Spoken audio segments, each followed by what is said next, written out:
Hello दोस्तों, स्वागत है आपका मेरे YouTube चैनल पर। मैं हूं आपका दोस्त के शर्मा एंड हाजिर हूं मैं एक नई वीडियो लेके। तो इस वीडियो में मैं क्या बात करने वाला हूं, मैं बात करने वाला हूं एक नोटिस जो कि बहुत ही वायरल हो रहा है व्हाट्सएप पे आजकल। और कुछ लोग बोल रहे हैं कि ये नोटिस फेक है।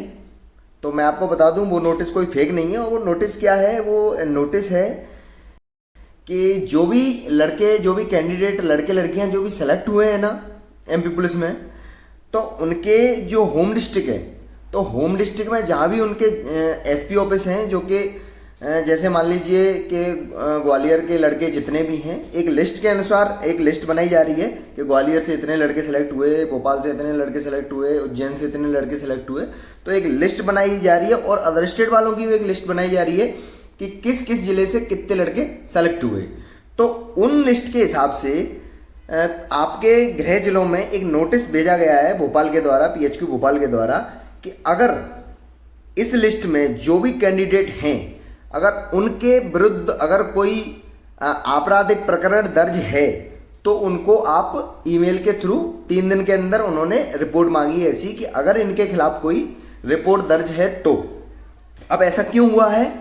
पहले क्योंकि ऐसा होता नहीं था। पहले क्या था, पहले यूनिट में आपको बुलाया जाता था और वहाँ आपसे सारी जानकारी मांगी जाती थी कि अगर आपके विरुद्ध ऐसा कोई अपराध पंजीकरण है तो मतलब उसका पूरा ब्यौरा मांगा जाता था और कोई साक्ष्य ना छुपाने की आपसे एक एफिडेविट बनवाया जाता था कि आपने जो भी डॉक्यूमेंट या आपके विरुद्ध कोई कार्रवाई नहीं है, आपराधिक प्रकरण नहीं है, तो उसके लिए आपको एक मतलब 50 रुपये के स्टाम्प पे आपको एक एफिडेविट बनाना पड़ता था। लेकिन इस बार इन्होंने क्या किया, इस बार इन्होंने पहले से ही एक नोटिस जारी कर दिया जो कि आपके गृह जिलों में जाएगा और वहाँ से आपकी पूरी जानकारी उनके पास आएगी।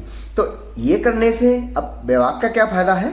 तो एक फ़ायदा है, अब उसको मैं फ़ायदा कहूँ या आप लोगों का घाटा या उन लोगों का फ़ायदा, मैं नहीं जानता, क्योंकि ये पहली बार प्रक्रिया हो रही है। आगे पहले ऐसा कुछ होता नहीं था। पहले सब कुछ बाद में होता था, एक कमेटी डिसाइड होती थी।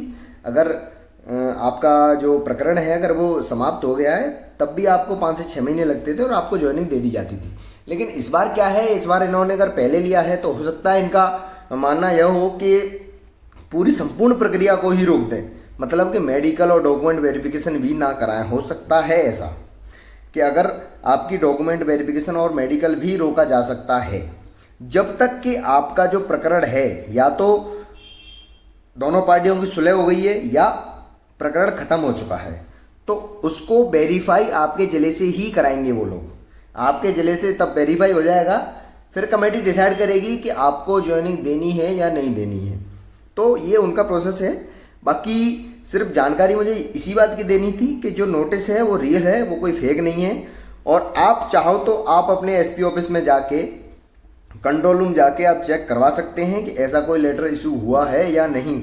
और अगर हुआ है, अगर वो लेट कर रहे हैं तो आप जाके वहाँ से जानकारी जल्दी फॉरवर्ड भी करा सकते हैं। आप उनको बोल सकते हैं कि आप ईमेल कर दीजिए और हम ऐसे ऐसे अपना आधार कार्ड ले जाके उनको बता दीजिए कि हमारे विरुद्ध कोई प्रकरण है या नहीं। आप देख भी सकते हैं, वैसे तो आप सभी को पता होगा आपके विरुद्ध है या नहीं है। अगर है, अगर हाँ दोस्तों, एक चीज़ और, जैसे मान लीजिए किसी के खिलाफ प्रकरण दर्ज था और उसका निकाल हो चुका है या फैसला हो चुका है, जो भी हो चुका है, तो अगर उसका क्या रहता है, उसको भी वेरीफाई कराना होता है। वो प्रकरण कभी कभी क्या है, पेंडिंग में पड़ जाता है।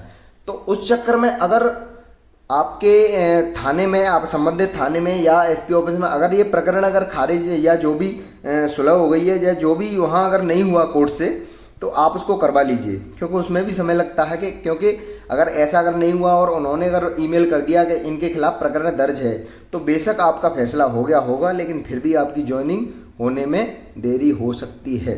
इसलिए आप ये सब परेशानी होने से बचें और जाके अपने अपने संबंधित थानों से एक बार पूछताछ कर लें कि हमारा प्रकरण खारिज हुआ या नहीं।